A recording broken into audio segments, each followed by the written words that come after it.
Oh, hi, third graders. I didn't realize you were there. I'm sorry, I was just really busy going over my opinion writing draft for this week because today I'm looking at my rubric and I am thinking, are there edits or revisions that I can make my draft of the most important invention even stronger? Well, of course there are. There always are.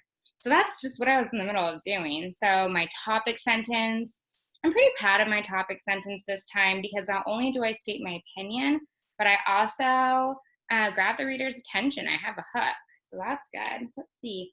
Oh, my support and reasons. I wrote according to the book from the same book and in the article. So I cited my sources, but my supporting reasons, I always think that I can give a little bit more. That's usually something where I add to it. Let's see, closing sentence.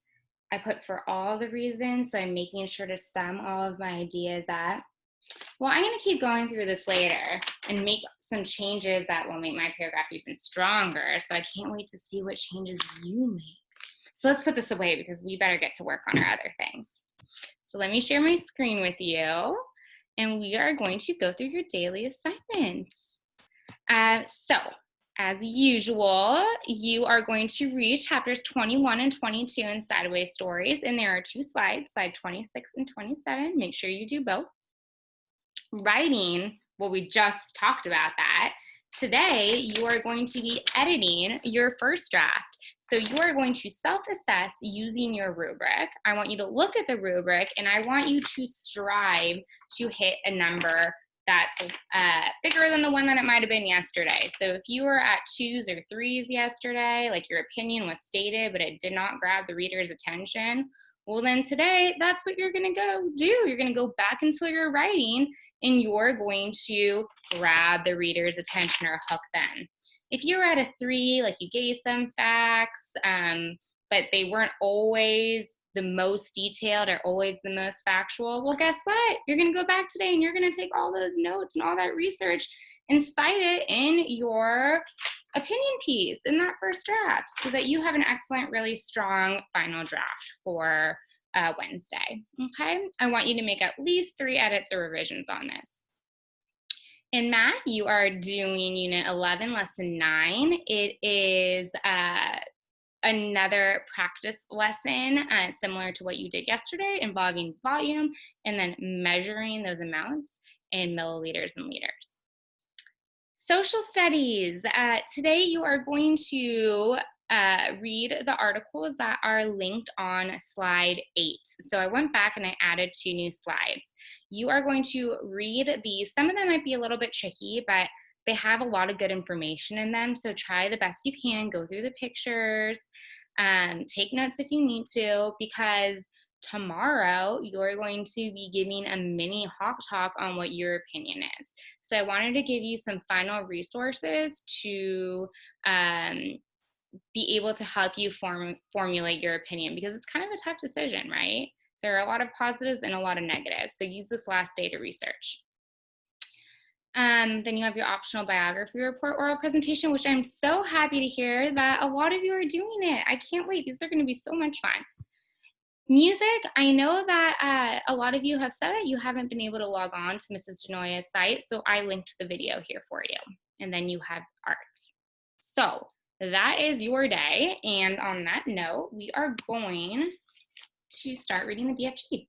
And we left off yesterday when they found Sophie sitting on the windowsill and the maid was telling her, get out right now, you shouldn't be here. And the queen was feeling a little bit shocked, right? Because, well, Sophie was in her dream. So let's see what she has to say.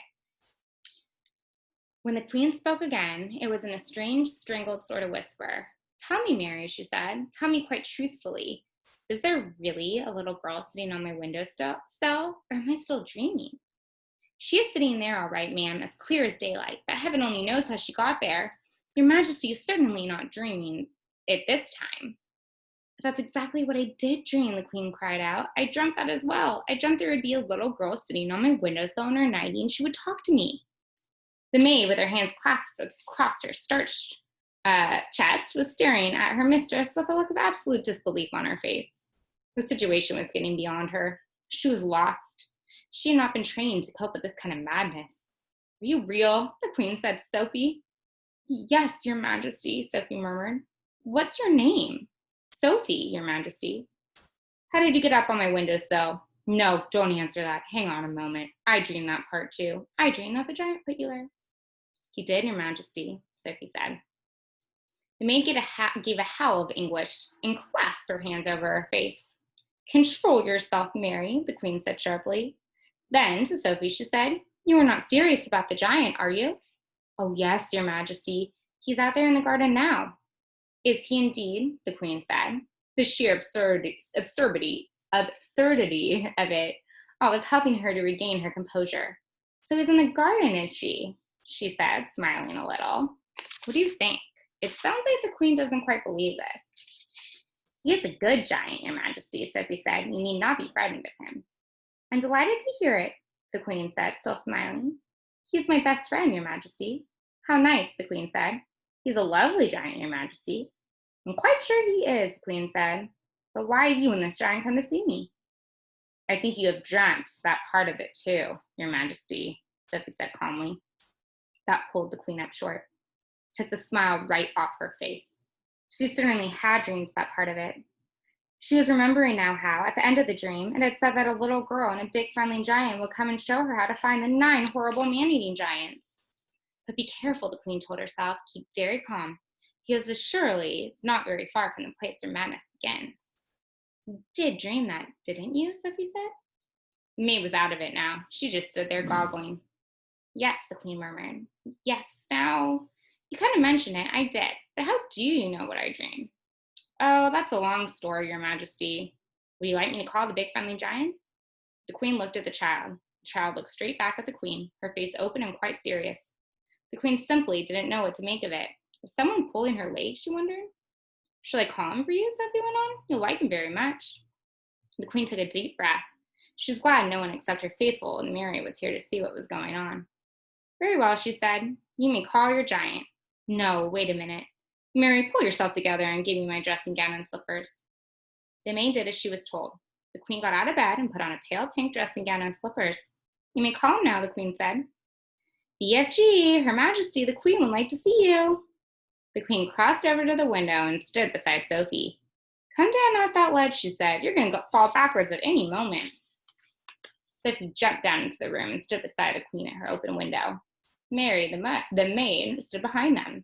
Her hands were now planted firmly on her hips, and there was a look on her face which seemed to say, I want no part of this fiasco. I don't see any giant, the queen said. Please wait, Sophie said. Shall I take her away now, ma'am, the maid said. Take her downstairs and give her some breakfast, the queen said. Just then, there was a rustle in the bushes beside the lake. Then out he came, 24 feet tall, wearing his black cloak with the grace of a nobleman, still carrying his long trumpet in one hand. He strode magnificently across the palace lawn towards the window. The maid screamed. The queen gasped. Sophie waved. The BFG took his time. He was very dignified in his approach. When he was close to the window, where the 3 of them were standing, he stopped and made a slow, graceful bow. His head, after he had straightened up again, was almost exactly level with the watchers at the window. Your Majesty, he said, I, as your humbug servant, he bowed again. Considering she was meeting a giant for the first time in her life, the queen remained astonishingly self-composed. We are very pleased to meet you, she said. Down below, a gardener was coming across the lawn with a wheelbarrow. He caught sight of the BFG's legs over to his left. His gaze traveled slowly upwards, along the entire height of the enormous body. He swayed, he tottered, then he keeled over on the grass in a dead faint. Nobody noticed him. Oh, Magister, cried the BFG. Oh, Queen, oh, Moniker, oh, Golden Sovereign, oh, ruler, straight lines, oh, Sultana. I has come here with my little friend Sophie to give you a... The BFG hesitated, searching for the word. To give me what?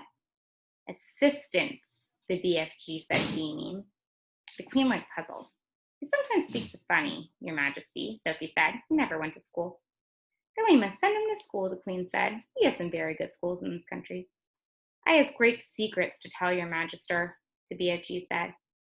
I should be delighted to hear them, the queen said, but not in my dressing gown. Should you wish to get dressed, ma'am? The maid said. Have either of you had breakfast? The queen said. Oh, could we? Sophie cried. Oh, please, I haven't eaten a thing since yesterday. I was about to have mine, but Mary dropped it. The maid gulped. I imagine we have more food in the palace, the queen said, speaking to the BFG. Perhaps you and your little friend would care to join me? Will it be repulsant snozzcumbers, Magister? Will it be what? The queen said. Stinky snozzcumbers, the BFG said. What is he talking about? The queen said. It sounds like a rude word to me.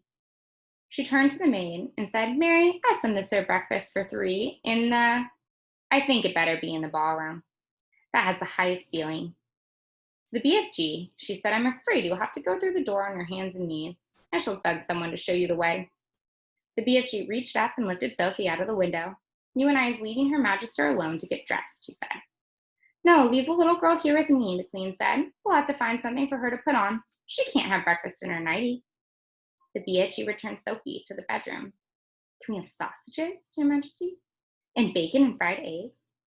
I think that might be managed, the queen answered, smiling. Just you wait till you taste it, Sophie said to the BFG. No more snozzcumbers from now on. So tomorrow we will read about the royal breakfast, all right? So I will see you at office hours at 10, and if you want to participate in author's chair and read your first draft, then go ahead and have it ready to go and out. All right, see you soon.